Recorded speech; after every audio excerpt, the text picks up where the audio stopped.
Welcome to this video for round 7 of Time Memorial 2013, and we are round 7 as mentioned, and this means 3 rounds to go, and it's really heating up now with Nakamura in the lead, but he's playing his closest pursuers, Gelfand this round 7, and Carlsen on in round 8 tomorrow.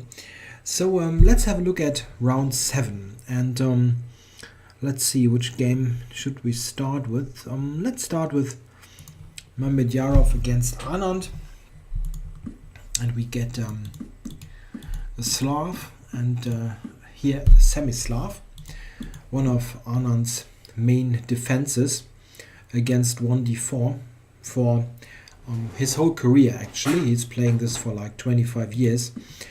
So he's got a huge experience. We get a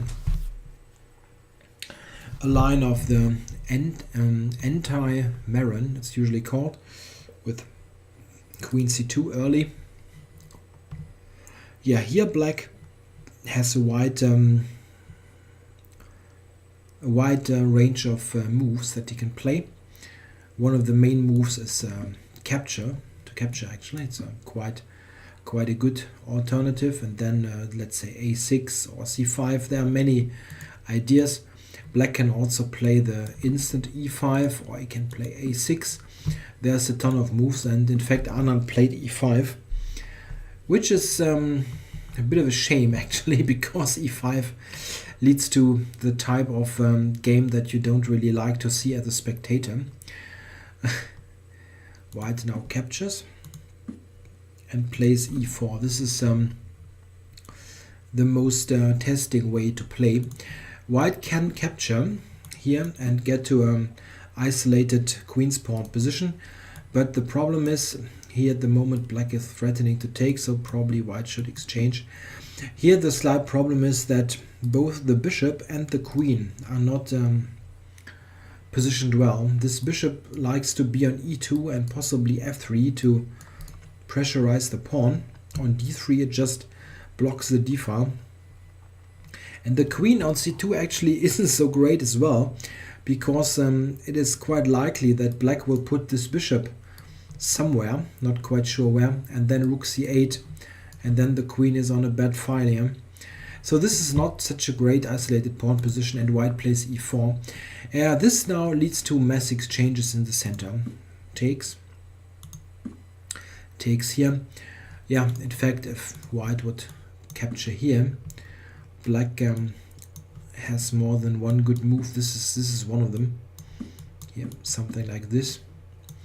And now the problem is, if white retreats, then check. There's this tactic, winning a pawn.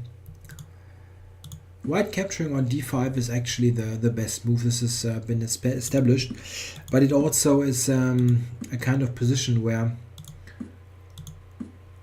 black is in quite decent shape, because he's so active with queen h4. Queen h4 is actually much better than taking here. This is also check.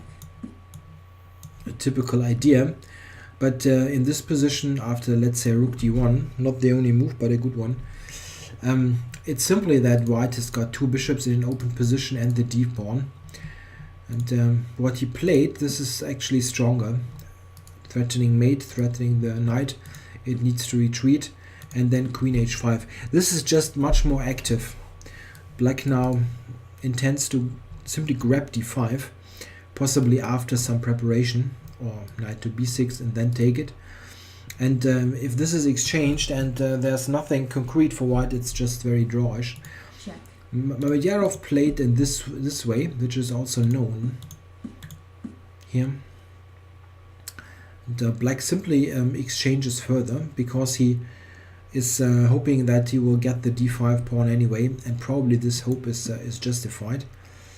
You retreated now and just b6. If you would take now, oops, not this arrow, rook d1 is quite a problem. It's not losing immediately, but it leads to big trouble. Something like this you can actually try to make work because of this trick, but white is better anyway. Okay, just b6. He wants to attack the pawn. Well, and in fact it seems that black has excellent chances to simplify this to a dead draw. In the game we see that this happened, and white has a very slight temporary initiative. I think they would have stopped the game immediately if black now would have the pawn here on b7, and you could play bishop to b6 for example. Then they would draw just immediately, because there's absolutely zero. Here white has slight hopes because of this weakness on c6. It's still dead, but it's at least something, getting a knight to c6, but it's just a matter of a couple of precise moves to prevent that. Now the bishop comes to b6, and check. this is just a couple of checks really. The king is safe on g6. On rook c6 as played here, there's simply f6 and no progress whatsoever.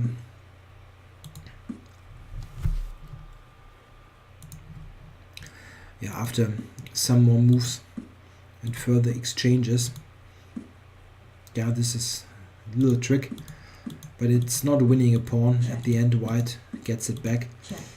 Here they agreed a draw on move 40.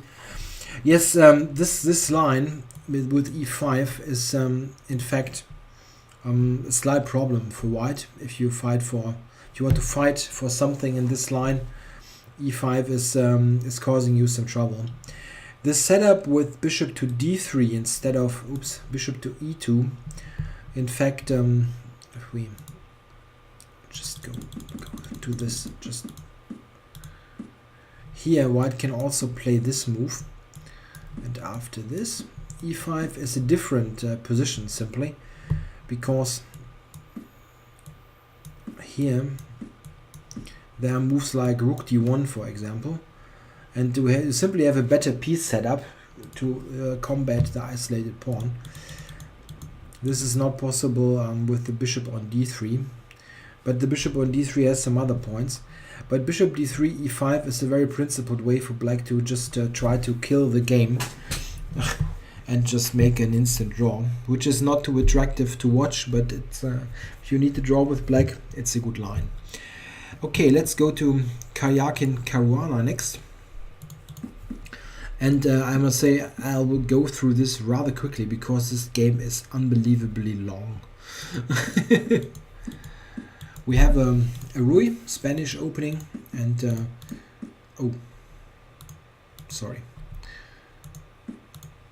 black is playing the typical moves here for the marshal, but Karjakin is not allowing it. He's playing a4. Caruana answered this with b4. This is nowadays the most popular reply against a4, and it seems that black isn't in much trouble.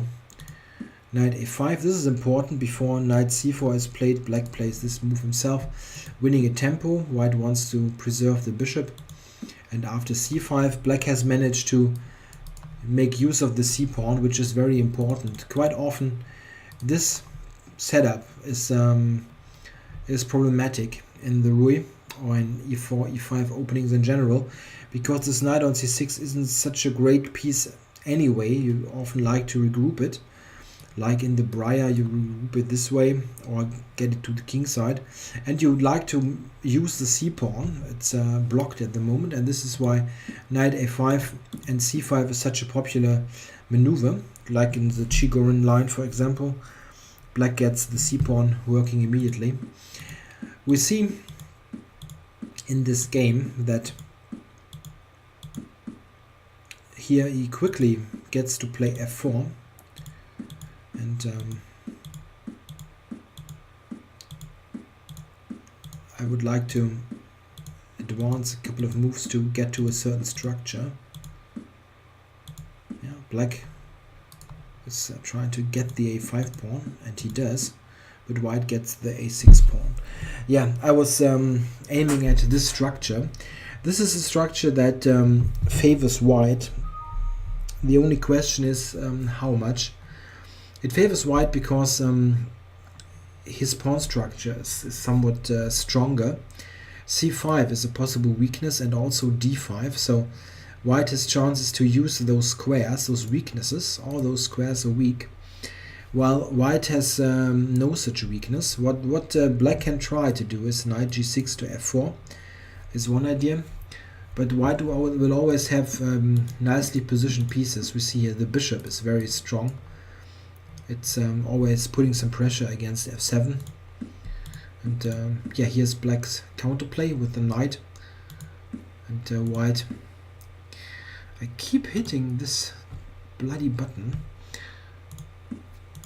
White just takes it, this knight, after capturing on c4, d takes, ef, he plays e5 and e6. Yeah, not immediately. I'm sorry. Rook b1 to b7 is the first idea, but black immediately goes for counterplay. White cannot take now because there's a counter threat against b1. So rook e1 back, rook e8, and e6. This is what I was getting at. White has reached this position where this rook has a very annoying pin on this bishop. The bishop cannot move because rook e8 hangs, so black has a problem here. He cannot really avoid to get into exactly this position here. Check. Check. Yeah, there's more repetition. And now queen d5. So this is the problem. White has the more active pieces, and he's got the better piece for this structure. This bishop is really limited. It's limited by this pawn. And of course there's always this pinning issue. In addition, white of course threatens to use his knight very effectively with something like knight e5, for example, g6 and rook e1. The problem is if you go knight e5, there's this check.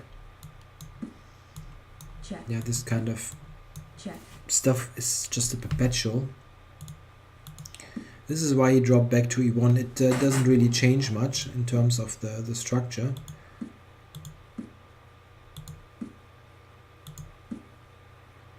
It really looks shaky, but I checked this with a comp. It seems that white doesn't have a win. Getting out of checks and back to e8. Check. Yeah, this is in fact a very, very thankless task for black to play this position. You can only defend passively, and Caruana is really doing a great job. I mean, this is a position where you have very good losing chances against a strong player, simply because he will spin it round and round and round and try all kinds of things. But black can only defend all the time. In fact, what white would love to do is to somehow play knight f3 to d5, but it's not so easy to do. In fact, white is trying for that, but he doesn't manage. We see this a couple of moves later. With this is a possible idea, like here, here, here, or this kind of route. Knight queen to g5, queen e6. In fact, exchanging isn't so great. Something like this. It's still ugly looking, but you probably won't win this game with white. Queen e6 is better. Queen f5, queen c6, and queen to f7. Yeah, black can just stay. There's no way to really improve things. Only a couple of moves later here, rook d8 is an interesting moment. Queen c7, and now bishop to f6. This is very interesting. Black also certainly thought about rook e8, but after queen to d7, it's difficult now to make a move. There's knight e5 also coming, e5 c6 or e5 g6. Very very problematic. Black's losing here. But black has another idea, and he's just playing bishop to f6, and this is very strong. It simply gives up the pawn. White can just take c5, and he did. At least there's a pawn now for white. But I still think this is a very good defensive maneuver, because black now really activates his position. Rook to d7 and rook b7. Now black manages a blockade of the pawn. The bishop is limiting the knight, and black has this c4 pawn that he can attack, while white is hard pressed to make any advance. I'm sorry. In fact, black is trying to get some play on the king side, additional play. Check. So here, I think he simply calculated this endgame and saw beforehand that he will always get this well-known endgame, rook against rook and knight, and this is really completely dead.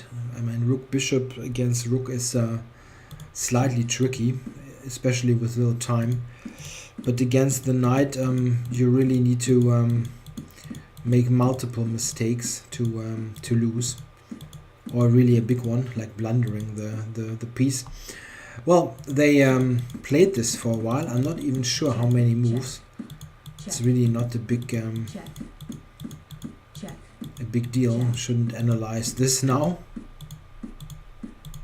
It ended in a draw. This I can tell you. Don't know how many moves. It's it's really a lot. On 140 something, there is a natural end to this because of the 50 move rule.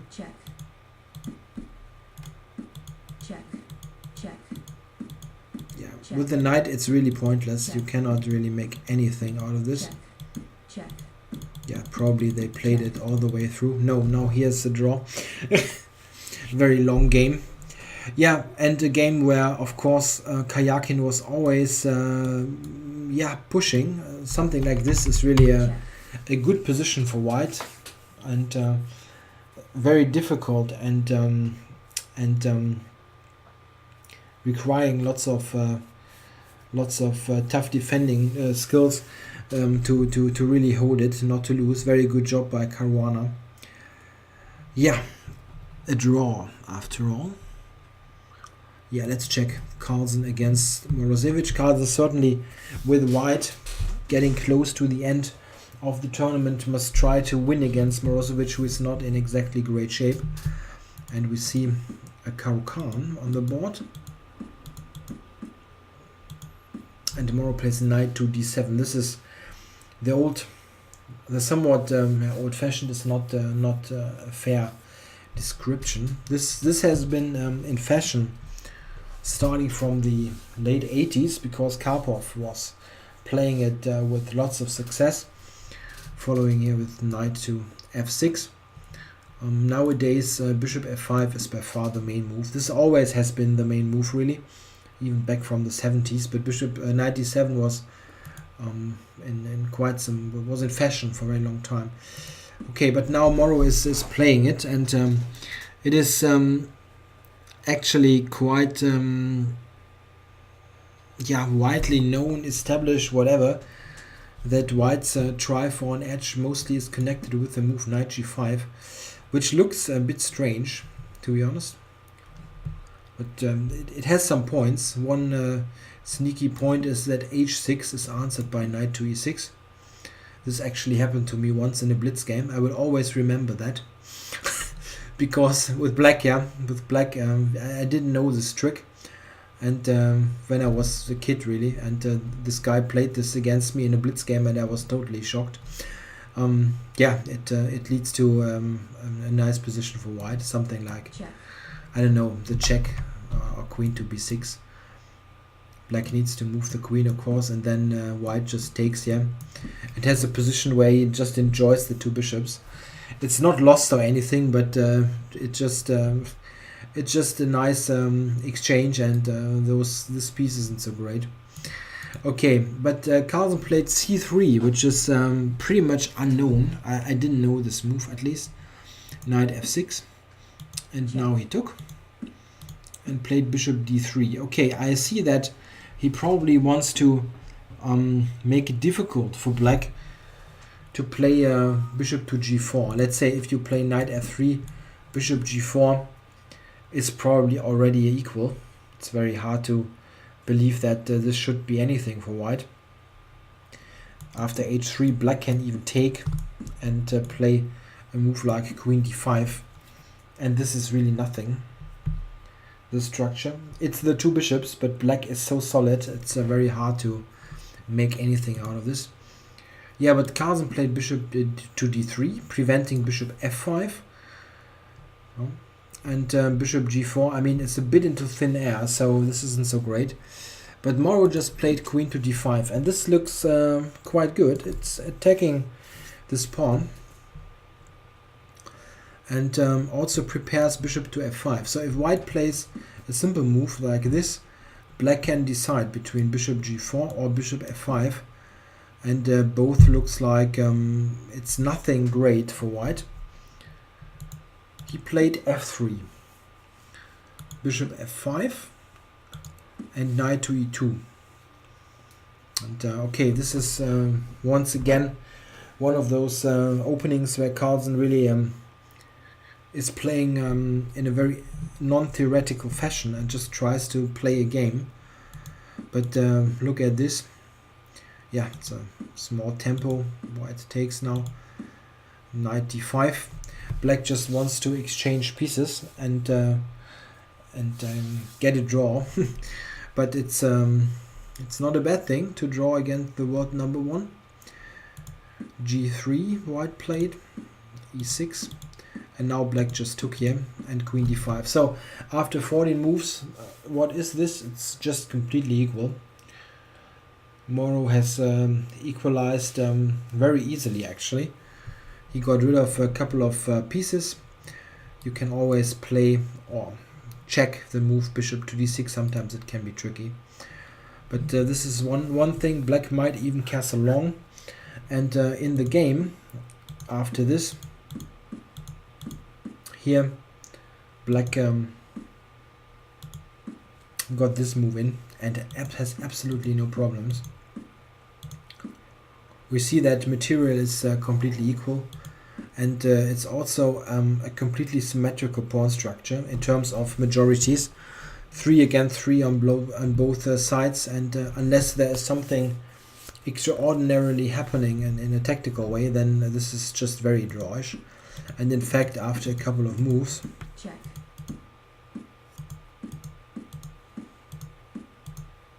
check, check.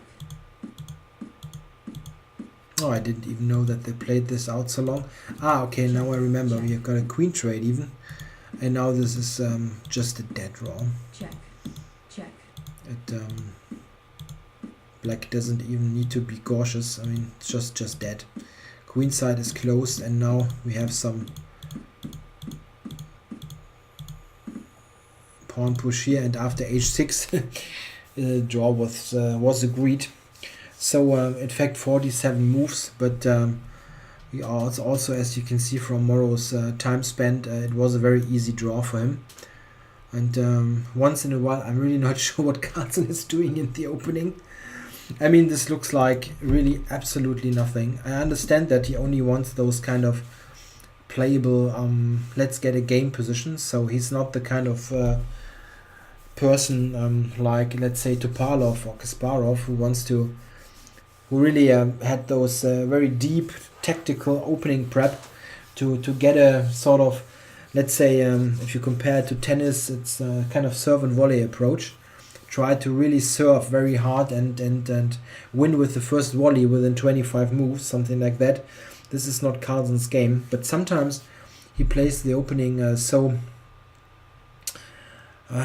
say, in a somewhat unsophisticated fashion. I hope I'm not choosing the words to make it sound too disrespectful, but it's so easy for black to get an equal game like here. I mean, this is for top GM really so easy to draw. It's just very hard to make any mistakes for black. I don't know, maybe he also confused something. It's possible. Sometimes they have some prep, but somehow get lost in actually playing it. Alright, so just a draw, and certainly a game where Carlsen had some higher hopes to get near the top of the table. Okay, next game, let's check Kramnik Andreikin, a Russian duel. And in fact, we have 4 Russians in the tournament, right? Kramnik, Andreikin, Karjakin and Moro, right? 4 Russians, and they haven't scored a single win yet after 6 rounds, which is quite a remarkable statistical feat. Okay, let's see what happened here. Kramnik playing his usual d4, at least he's playing a closed opening, not e4. Check. And Andreikin goes for the bogo again with the exchange. He had played a similar line before against this Gelfand, I'm not quite sure. Earlier in the tournament he had played a similar idea, and it was against Gelfand, but Gelfand played knight d2, right, now I get it right. But he played the bogo. In fact, this bishop b4 line and on bishop d2 to simply exchange is one of the most solid lines in whole chess, I think.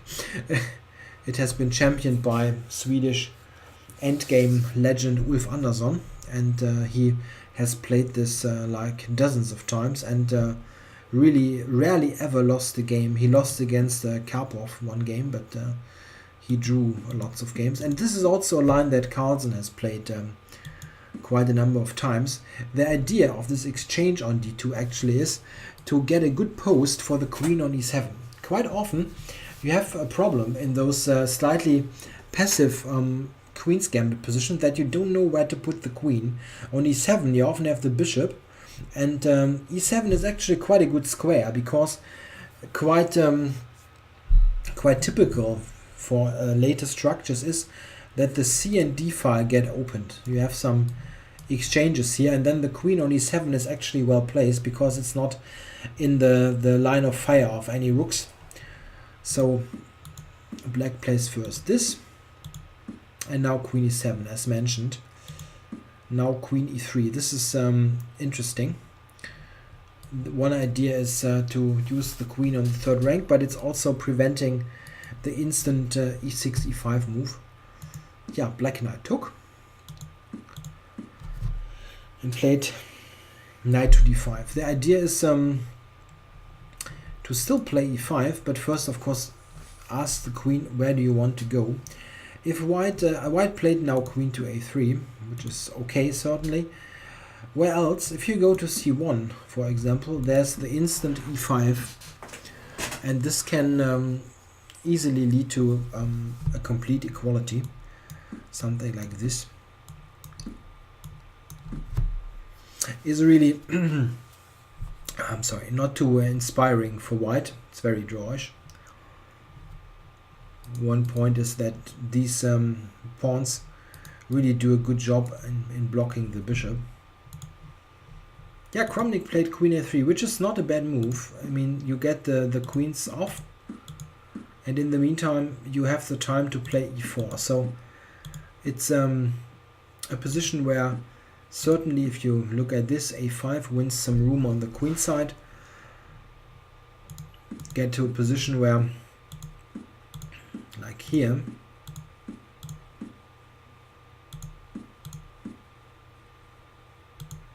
let's look at this position. We get to a position where white has a 4 against 3 on the king side, and black has got 3 against 2. So the game here is dictated by these structures. White usually tries to advance his majority while trying to freeze black ones, so that black cannot easily move his pawns.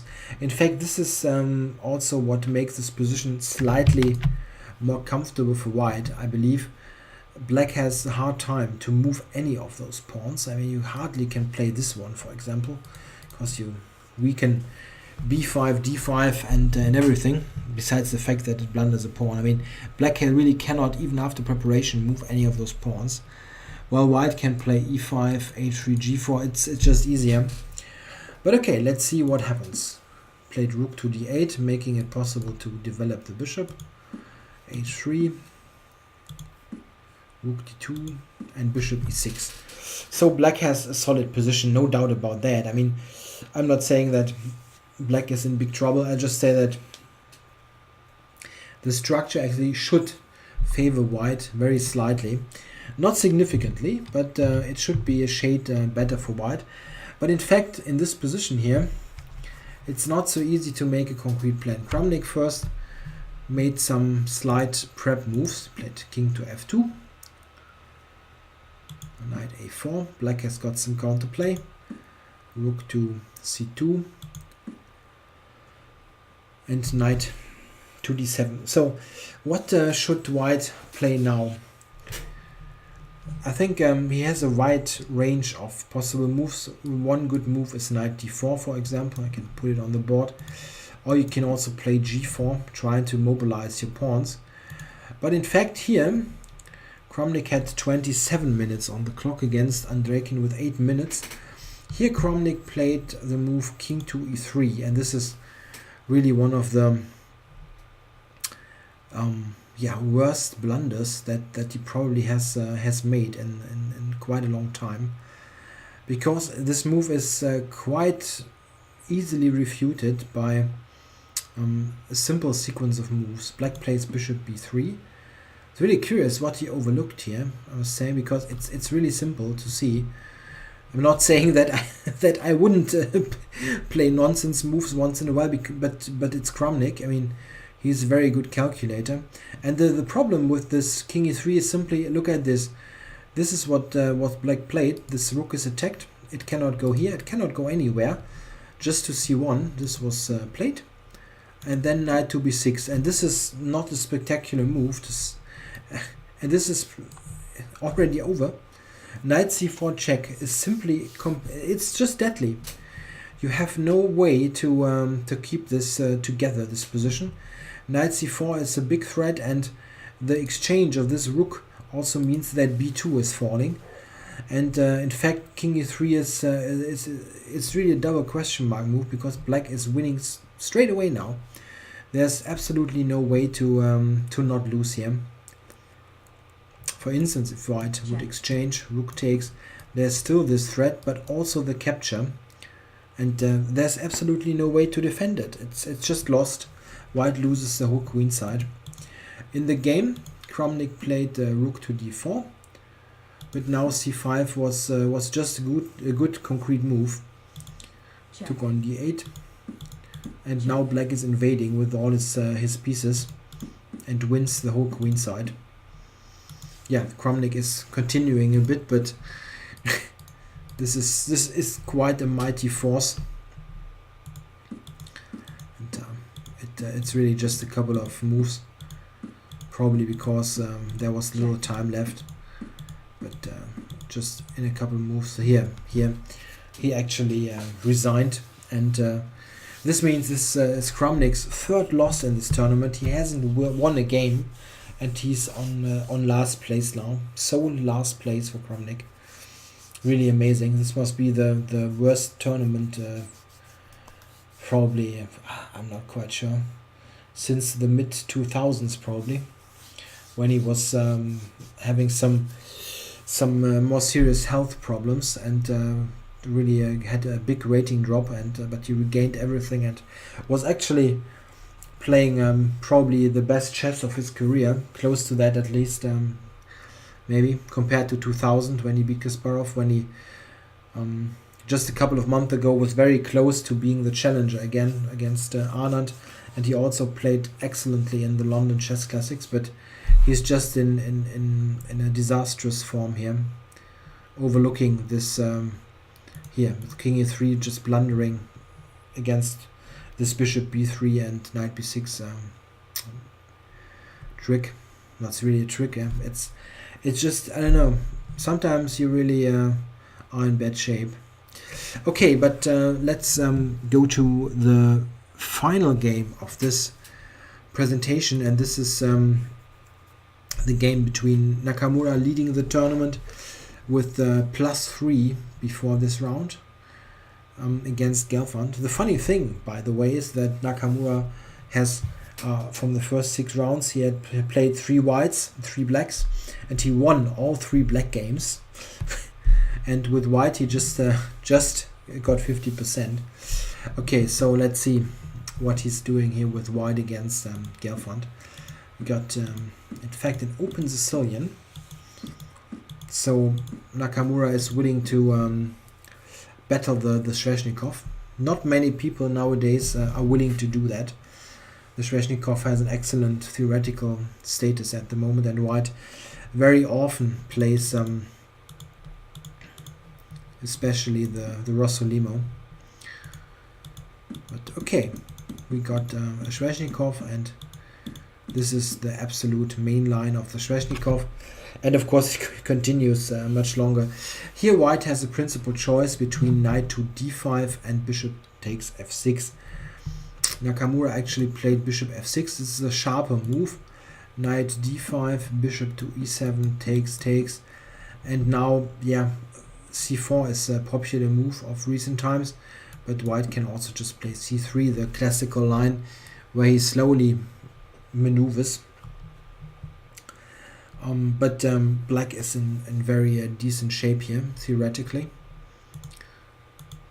Knight f6, bishop f6, sorry. This is sharper, simply because here black recaptures with the pawn. You cannot really take with the queen. It's a bad move. This I think is the problem. Black has a hard time now not to lose material here on the queen side, or get to a very weakened position. You don't really want to take here. This is quite terrible. But okay, g takes f is the idea anyway, because now after knight d5, black is playing f5, using the f pawn, immediately getting rid of the double pawn, and black even has 2 f pawns. So after f and e are exchanged, there's a second f pawn to replace the first one.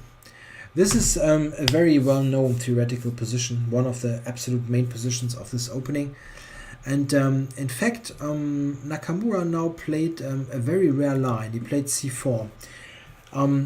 This is a rather normal idea in some other lines where this double pawn is not on the board. But here it is really rare. I only found like a dozen games, or maybe 20 games. And we very quickly get to an original position. Black now took e4, and now Nakamura goes for g3, bishop g2 to regain the pawn. Black cannot really keep it. If you try to, let's say with this here, just for argument's sake, then there's this move, which is really a problem, because rook c8, bishop h3 is an instant loss. Black cannot really keep the e4 pawn. He just played the standard kind of moves, returning the pawn, playing rook b8 to get out of the long diagonal and to cover this pawn. And now he played f5 and e4. This is really standard fare in the Sveshnikov. e4 is a move that many players who are not familiar with this opening maybe will have trouble with.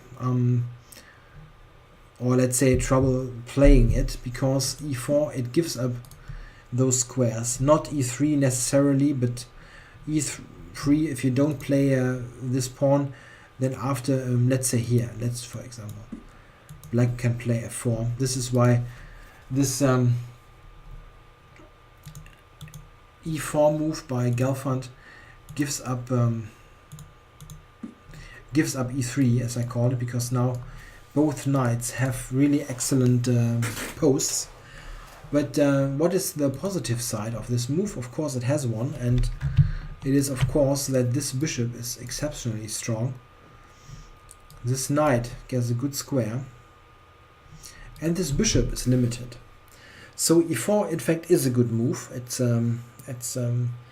according to the positional demands, this move, but it's also nothing special yet. So rook b1 is played.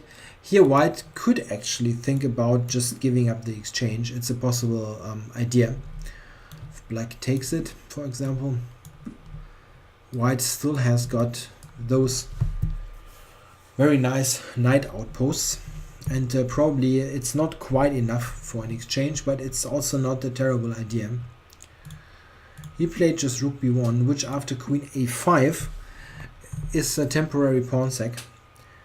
White has no way to protect the a-pawn. So after castles, queen a2, black got the pawn. But now white has a good move. He retreated this knight and attacked the d6 pawn. And in fact, it is quite difficult to cover this pawn. How should black try that if you cover like this? There's check, this coming.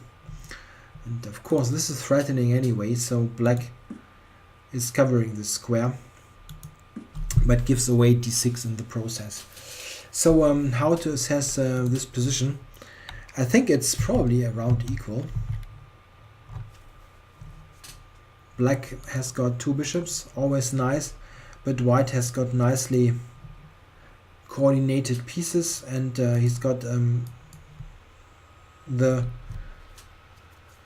only pass pawn at the moment, so it probably should cancel each other out. I think it should be around equal. In the game, rook f6 was played, attacking the queen, retreated, and queen e5. Black, of course, doesn't mind a queen trade. His king is potentially the worst one. He's got less pawn cover, and in the end game, the bishops should be a big factor. We got the trade, and now knight d5. White obviously has got a knight for a bishop, but this is not a bad piece, of course. And knight takes. He took a pawn, but it seems like after a5, knight back, and rook b7, white has a hard time to protect the pawn. And I think, and this is obviously a computer supported move, that rook b to d1 here is a good defense. White needs to be a bit careful. The problem is, if you, for instance, just lose b3 without any direct compensation for that, you're not a pawn down, but it's equal material. But then the a pawn is a passer, and supported by this bishop, this pawn is extremely strong. So white needs to be cautious. He cannot give up this pawn for nothing. You need some idea, and this this was played. I mean, this move has got the idea. If black takes now, then there's knight e7 check, king moves, and the capture, and this probably would secure a relatively painless draw. Knight e3, bishop h3 coming. This is opposite colored bishops now. The drawing margin is pretty big. He played knight c2 e3 though, and this is now a bit of it's now a bit troubling for white. In fact, Gelfand played knight to c6. It seems that a4 was even stronger, much stronger actually, but this is the kind of move that you can play with very much, I mean, lots of time on the clock, or if you're a computer, simply because it's not at all easy to calculate. It is a good move because of b4 and bishop e6. This is the big point. The point is that black now threatens knight takes c4, breaking up the pawns.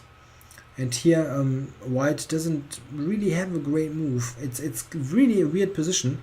The computer gives black a substantial advantage of more than a pawn, so there must be something, but it's really hard to figure out what the problem is.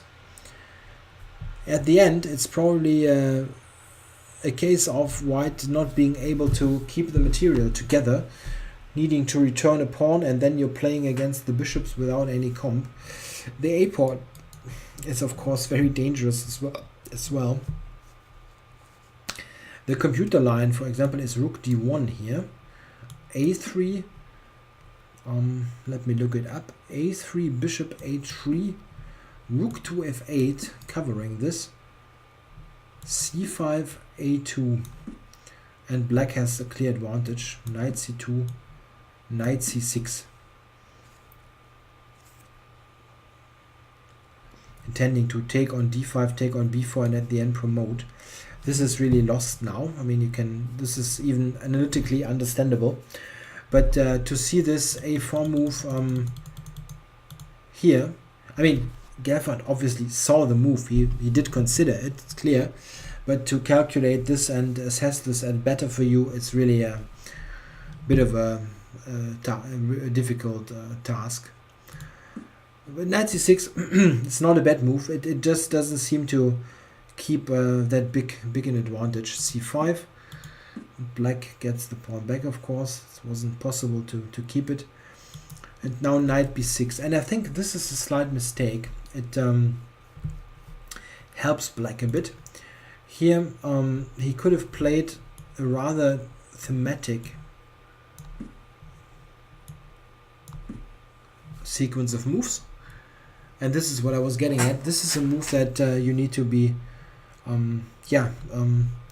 try to remember that quite often this can be a good idea if you got a bishop on g2 that is just biting on this e4 pawn. Then this g5 can be a very good way to make something of your piece on g2. Here black actually needs to take, there's not much else. And after bishop e4, this bishop is really playing a good role now in the game, being on this centralized post. I think this was easier. After knight b6, and here the exchange, then black is already the one pushing, because what can you say? They are something, but it's still not the end of the world. But a couple of time trouble moves, and here Nakamura move 35. They both had decent enough time left. Here Nakamura really played a blunder. Played knight to a4. The problem with this move is that black has a good direct move, and if you like you can pause the video and try to find it. I'll be quiet a couple of seconds now.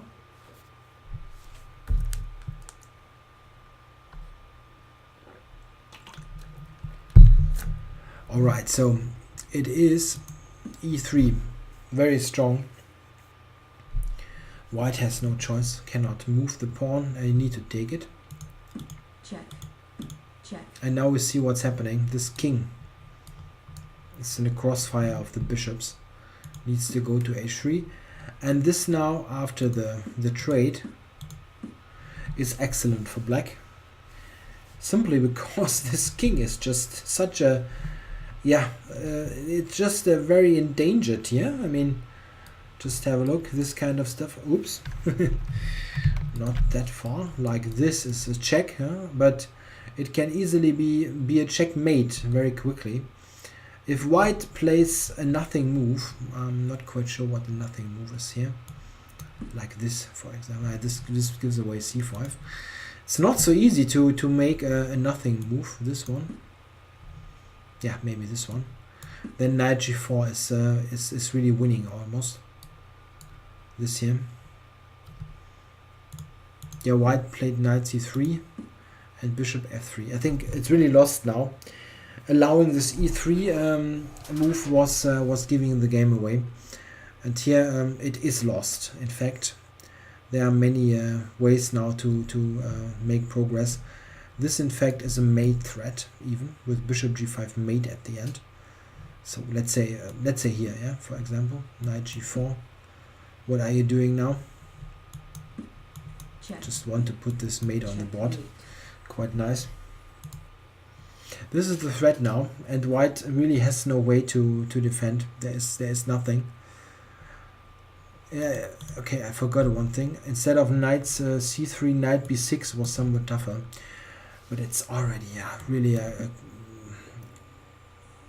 really awful to play. This is Check. relatively best line. But you can look at this. Check. Something like this is coming up after knight b6 on move 40, and this is of course just terrible to play. I mean, look, this is dominated. This bishop is dominating this knight and this pawn.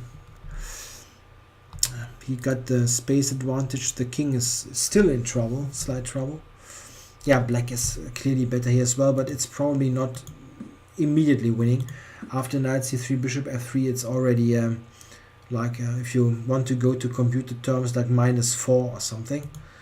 And after bishop e2, check. this little exchange maneuver, knight g4 is just exceptionally strong. The problem is after knight takes g4 checkmate. that this is quite a nice mate. So this was played. Check. Knight takes. Okay, white gets a piece back, but not even. I'm sorry. Oops. After this, Nakamura resigned. Knight c4. The only continuation possible is this, and now black will get the pawn and win with his passam. So an excellent win for Gelfand, who played very precisely. I mean, he didn't make any sort of mistake in this game, while Nakamura allowed this e3 move, which really opened up the position in black's favor. If Nakamura would have avoided knight a4, he probably would have had quite good chances to draw this position. It's not nice to play, but probably still a draw.